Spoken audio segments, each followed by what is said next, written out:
Hi, I'm often asked the question, what is the point of musical analysis? Surely we just want to listen to wonderful music, we want to play wonderful music, we want to compose wonderful music. Who's that interested in analysis? It sounds like a rather dry academic activity, and of course it can be. But I want to present a different perspective on it today, which is actually that analysis is wonderfully engaging, very freeing, and teaches us so much. For example, when I'm giving a performance of a piece, I always want to analyse the piece in order to know what it is that's going on.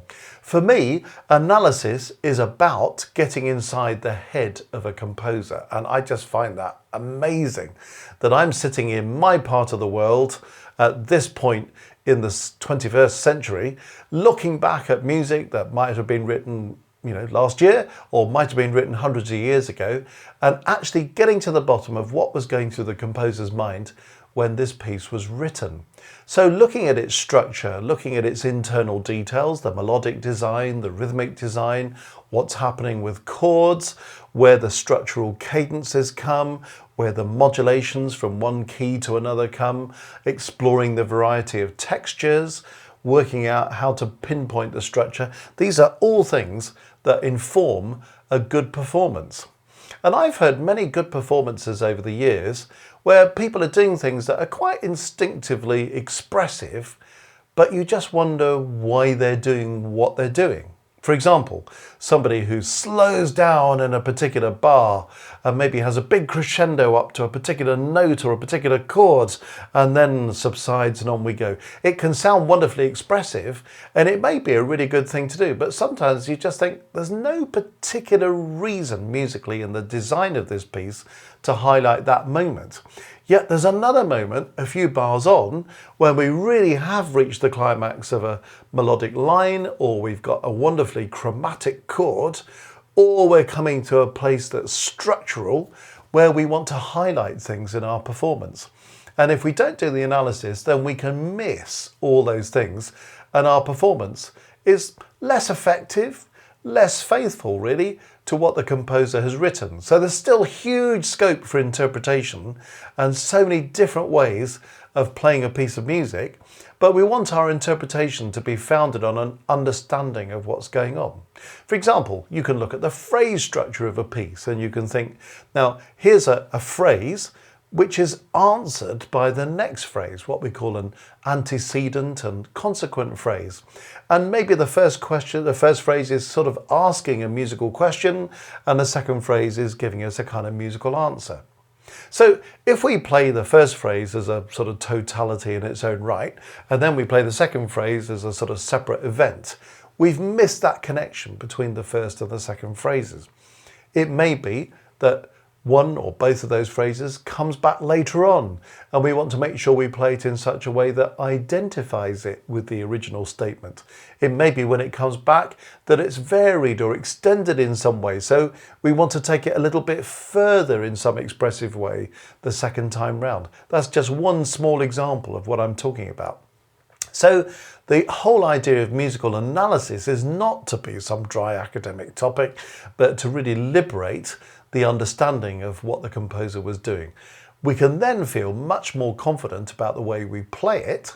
There are still questions we've got to answer, like, now I've recognized that this is a chromatic chord that wants to be highlighted in some way. How am I going to do that? Is it going to be done through some kind of articulation? Is it going to be done through dynamics? Is it going to be done through the way the attack works on that note? Or if, for example, if you're a pianist, does it involve a bit of warmth from the pedaling there? Lots of different ways in which you could interpret that and bring it off. But if you don't know that that's something significant in the first place, the danger is that you miss it in performance. If you're not a performer, but you're someone who loves listening to music, well, analysis is liberating to you as well, because when you listen to it with fresh ears, understanding much more about what's going on in the piece. And if you're a composer, well, actually looking at the great works of the masters in the past gives us real insight into what works and ideas that we might embrace in our own composition, even if we're working in a completely different style. So, if analysis is an area that you feel you'd like to get into a little deeper, we have actually got a couple of courses for you that might be helpful. We've done one online course that provides an analysis of the whole of one of Beethoven's most famous piano sonatas, the Pathetique, and it's looking at what's going on in each of the movements of that work and just highlighting all these things that make the piece work as well as it does, and highlights the things that we might want to think about in performing that piece or a piece like it.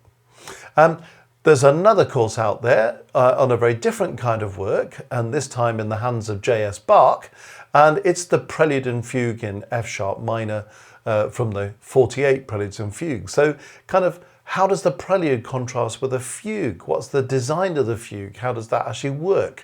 What do we need to draw out in performance? And really getting into the detail of that work. So those are possibilities there. We've also ran a webinar not so long ago focused on Mozart's sonata in B flat.